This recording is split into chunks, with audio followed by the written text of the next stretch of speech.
Hello friends, welcome to my YouTube channel. तो आज है चौदस वाले दिन जो मुजफ्फरनगर का जो वैष्णो मंदिर है वहाँ पे बहुत बड़ा मेला लगता है। बहुत बड़ा तो नहीं कह सकते, पर हाँ मेला लगता है। और मुझे वहाँ पे माता रानी को श्रृंगार का सामान भी चढ़ाना था। मेरा बहुत टाइम से मन था कि मैं माता रानी को श्रृंगार चढ़ाऊँ, लेकिन टाइम नहीं लग पाया। तो फिर सोचा कि नवरात्रे तो आ ही रहे हैं, तो नवरात्रों में भी ऐसा टाइम नहीं मिल पाता क्योंकि फास्ट खोलने का फिर बहुत सारी चीज़ें हो जाती है, घर में टाइम से पूजा करना, बहुत सारी चीज़ें होती हैं, तो हम नहीं जा पाए। तो फाइनली आज 14 वाले दिन प्रोग्राम बना है कि आज चलते हैं, आज माता रानी को श्रृंगार का सामान भी चढ़ा देंगे। और मैंने कभी 14 का मेला नहीं देखा है, मैं कभी नहीं गई क्योंकि मुझे ज़्यादातर मेले में जाने का इतना शौक नहीं था, तो मैंने नहीं देखा था। तो मैंने सोचा कि इसी बहाने मैं 14 का मेला भी देख लूँगी और माता रानी को श्रृंगार का सामान भी चढ़ा दूँगी। जो वैष्णो मंदिर है मुजफ्फरनगर में, वो इतनी प्यारी माता है ना, वहाँ पे इतनी प्यारी लगती है कि मन करता है कि बस वहीं पे बैठे रहो। और भी भगवान जी हैं वहाँ पे, जैसे काली माँ है, सरस्वती माँ है, लक्ष्मी माँ है, तो सब बहुत सुंदर सुंदर है, बहुत प्यारी प्यारी है। और ये बहुत पुराना मंदिर है, मतलब जब हम छोटे छोटे से थे तब से ये मंदिर मैं सुनती आ रही हूँ। गए हैं लेकिन बहुत कम गए हैं हम यहाँ पे, क्योंकि हमारे घर से थोड़ा दूर पड़ता है, तो इसलिए हम बहुत कम गए हैं।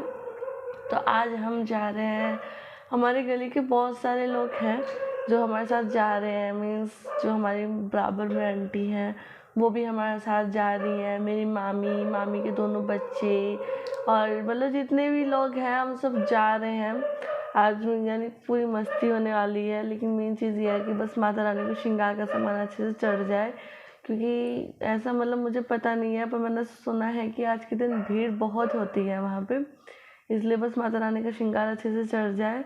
बाकी मुझे मस्ती मज़े से कोई मतलब नहीं है, माता रानी का श्रृंगार अच्छे से चढ़ गया तो उसके बाद हम मेला एक बार घूम के देखेंगे कि होता कैसा है वहाँ का मेला। क्योंकि मैंने जब मैं स्कूल में पढ़ती थी तो मेरा स्कूल भी थोड़ा उधर साइड था, तो मैं सुनती थी कि बहुत अच्छा मेला लगता है, हम बहुत इन्जॉय करके आते हैं, बहुत दूर दूर से लोग आते हैं वो मेला देखने के लिए। क्योंकि मेरी कुछ फ्रेंड्स हैं जिनका घर मंदिर के आसपास ही है, यानी उनके पापा मंदिर में जो सेवक नहीं होते कि मंदिर साफ़ कर देते हैं अपनी इच्छा के अनुसार, वो कर देते, तो वो बताते थे कि बहुत सुंदर सुंदर मेला लगता है, तो कभी आना।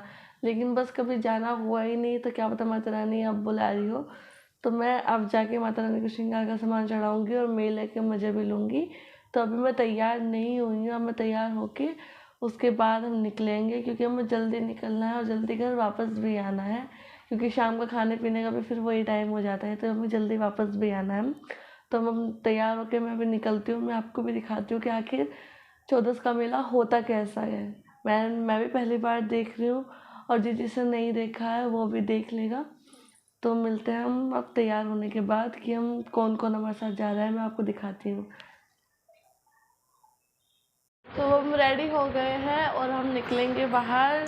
सब लोगों को जो जिस हमारे साथ जाना है उसको इकट्ठा करेंगे, जो आंटियां हैं या जो बच्चे हैं हमारे साथ जा रहे हैं उनको इकट्ठा करेंगे। उसके बाद हम मंदिर के लिए निकलेंगे। ये हमने ड्रेस पहनी है, बहुत सिंपल सा रेडी हुए हैं, बस जाके और माता रानी को श्रृंगार समझ के जाके बस वापस ही आना है। अब देखते हैं, सबको इकट्ठा करते हैं। ये हमारी पंटर है और हम सब जा रहे हैं। ओए हेलो तो बोल दो। हेलो। तो हम लोग निकल चुके थे अब अपने घर से। हमने एक रिक्शा की थी जिसमें हम सब लोग बैठे थे, और हम बहुत सारे लोग थे, और बहुत सारे लोग होते हैं तो मज़ा भी बहुत ज़्यादा आता है। तो मैं, आंटी, मेरी मम्मी, मेरी मामी के बच्चे, मेरी आंटी के बच्चे, हम सब लोग गए हुए थे, और हम रास्ते में पूरे मज़े करते हुए गए थे, जय माता दी की जयकारे लगाते हुए। इधर आंटी और मैं पूरे मज़े कर रहे हैं। उसके बाद मेरी मम्मी ने जयकारे लगाने शुरू करे, उसके बाद मम्मी के साथ मैंने जयकारे लगाए। बहुत मज़ा आया था हमें रिक्शा में। मतलब कहते हैं ना, बहुत सारे लोग होते हैं तो जितने जितने लोग उतना मज़ा, बिल्कुल वैसा ही था। तो हम ये माता रानी के दरबार में अब पहुंच गए हैं। रिक्शा वाले ने हमें थोड़ा दूर ही उतार दिया था क्योंकि बहुत भीड़ थी, 14 का मेला भी लगता है ना उस दिन, तो इसलिए बहुत ज़्यादा भीड़ थी, तो हम आगे ही उतर गए थे।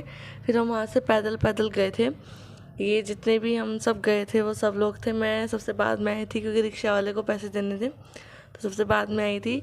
मुझे पूरे मेले में सबसे ज़्यादा सुंदर चीज़ यही लगी थी, बड़ी प्यारी डॉल थी, पर मेरी मम्मी ने मुझे लेने नहीं दी। बोल रही थी कि अगर तू ससुराल जाएगी टूट जाएगी, इसलिए मैंने इसको छोड़ दिया था। तुम आगे मेले में अब मस्ती करेंगे, अब घूमेंगे फिरेंगे, खाएंगे पिएंगे, ऐश करेंगे। तो मेले में जब हम गए तो वहाँ पे बहुत सारे स्टॉल लगे हुए थे, जहाँ खिलौने मिल रहे थे, प्रसाद मिल रहा था, माता रानी के श्रृंगार का सामान मिल रहा था। तो हमने अभी कुछ तो ज़्यादा शॉपिंग नहीं की, हमने सिर्फ माता रानी के लिए प्रसाद लिया, क्योंकि कुछ प्रसाद तो हम अपने घर से लेके गए थे, जैसे श्रृंगार का सामान, माता रानी की चुनरी वगैरह, ये सब हम घर से लेके गए थे। बस हमने नारियल लिया और माता रानी का प्रसाद लिया। तो ये मैंने प्रसाद ले लिया था। अभी जो आंटियां हैं वो अभी प्रसाद ले रही थी, तो इसलिए उनको टाइम लग रहा था, तो मैंने पहले प्रसाद ले लिया। प्रसाद हम जाएंगे माता रानी के पास। यहाँ देख सकते हैं बहुत सारी भीड़ लग रही है। ये भाई है, ये अभी कुछ लोग हमारे प्रसाद ले रहे हैं, हमने ले लिया है। तो प्रसाद चढ़ाने के लिए जब हम आए तो हमने देखा यहाँ पे बहुत लंबी लाइन पहले से ही लगी हुई थी। हमें थोड़ा लेट हो गया था आने में।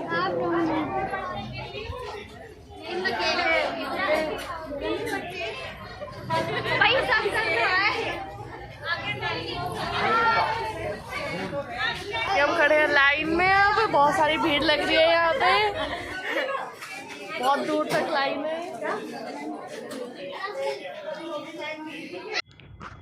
तो ये हमारी मंदिर के अंदर एंट्री हो चुकी थी, हम माता रानी के दरबार में आ चुके थे। यहाँ पे भी बहुत लंबी लाइन थी।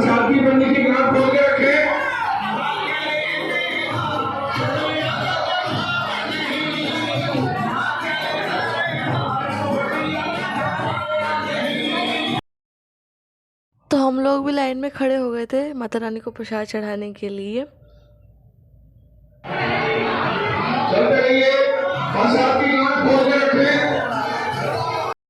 तो ये पीपल का पेड़ है। वैष्णो मंदिर में शनि भगवान का भी मंदिर है, तो इसलिए वहाँ पे पीपल का पेड़ है जहाँ पे सब दिए जलाते हैं।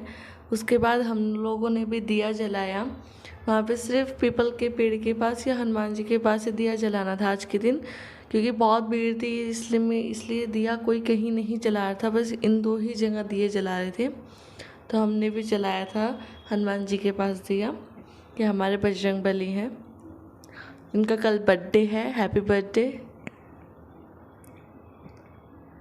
उसके बाद हम अंदर शिव जी के दर्शन करने के लिए गए, जो कि बहुत भीड़ थी, क्योंकि वहाँ पे शिव जी का गेट थोड़ा छोटा है और कुछ लोग बहुत मतलब होता है ना, वो थोड़े अजीब से, वो जाके बस मंदिर में बैठ जाते हैं, चाहे कितनी भी भीड़ क्यों ना हो, कितनी भी लंबी लाइन क्यों ना लग जाए, उन्हें कोई फ़र्क नहीं पड़ता, वो बस बैठ जाते हैं। इस वजह से कुछ मतलब 2 आंटियाँ थी, वो बैठ गई थी, अब वो उठ ही नहीं रही थी, जिसकी वजह से वहाँ बहुत ज़्यादा भीड़ लग गई थी, बहुत लंबी लाइन भी लग गई थी और सब लोग बहुत ज़्यादा परेशान भी हो रहे थे। तो हमने कैसे तैसे करके शिव जी के दर्शन किए, उनके पास प्रसाद चढ़ाया। हमने दीपक बाहर ही जला दिया था, इसलिए हमने अंदर नहीं जलाया दीपक। ये नंदी जी हैं, फिर ये काली माता है, सरस्वती माता है, लक्ष्मी माता है, ये तीनों बहनें हैं जो मतलब वैष्णो मंदिर में ही हैं। और ये हमारे बजरंगबली। उसके बाद वहाँ पे मंदिर में एक माता की चौकी भी है, जहाँ पे सब लोग अपनी इच्छाएं मतलब जो मन्नत मांगते हैं उसकी चुंदड़ी बांधते हैं। तो मैंने भी अपनी मम्मी से पूछा कि मम्मी मैं भी बांध लूँ, तो मम्मी ने बोला कि हाँ बांध लो। तो इसलिए मैंने भी वहाँ पे चुंदड़ी बांधी थी, जो कि वहाँ पे भी बहुत ज़्यादा भीड़ थी, तो इसलिए चुंदड़ी बांधने के लिए मुझे थोड़ा इंतज़ार करना पड़ा, लेकिन बाद में नंबर मेरा आ गया। तो सबसे पहले तो मैं सोच रही थी कि मैं चुन्नी कहाँ बांधूँ, क्योंकि चुन्नी बांधते बांधते जो माता जी का जो वहाँ पे डंडा लगा के रखते हैं जिस पर चुन्नी बांधते हैं वो बहुत मोटा हो चुका था। तो पहले तो मैं सोचा कि मैं नीचे बांध लूँगी, पर जब मैं नीचे बैठी तो मुझे नीचे भी जगह नहीं मिली चुन्नी बांधने की। तो फिर मैं उठने के बाद फिर मैंने सोचा कि मैं आके चुन्नी कहाँ बांधूँ, मुझे ऊपर भी जगह नहीं मिली, तो मैंने सबसे ऊपर चुन्नी बांधी थी, क्योंकि यहाँ पे मैंने अपनी हाइट का फ़ायदा उठाया था, क्योंकि मेरी हाइट ज़्यादा है। मैंने अपनी हाइट का फ़ायदा उठा के फाइनली चुन्नी बांध दी थी। ऐसी देख हम देख बहुत लोगों ने अपनी चुन्नियाँ भी मुझसे बंधवाई थी कि मेरी भी चुन्नी बांध दो, मेरी भी चुन्नी बांध दो, क्योंकि नीचे जगह इतनी नहीं थी। और जब बहुत मोटा हो जाता है ना, चुन्नियाँ नहीं बन पाती क्योंकि चुन्नियाँ छोटी होती हैं। तो फिर मैंने कितने लोगों की चुन्नियाँ बांधी थी यहाँ पे। फिर बाद में हमने बांध के दर्शन करके फिर हम लोग अपने घर आ चुके थे। हम लोग कुछ खाया पिया नहीं था क्योंकि हमारे बच्चे जो गए थे हमारे साथ वो बहुत रो रहे थे खिलौने के लिए। तब हम दर्शन करके सब लोग आ चुके थे। हमारे दर्शन हमें बहुत अच्छे से हुए, माता रानी के दर्शन हुए हमें अच्छे से। और बहुत ज़्यादा भीड़ भी थी, उम्मीद तो नहीं थी कि इतने अच्छे से दर्शन हो जाएंगे, पर दर्शन हमें बहुत अच्छे से हुए। जय माता दी। बाय।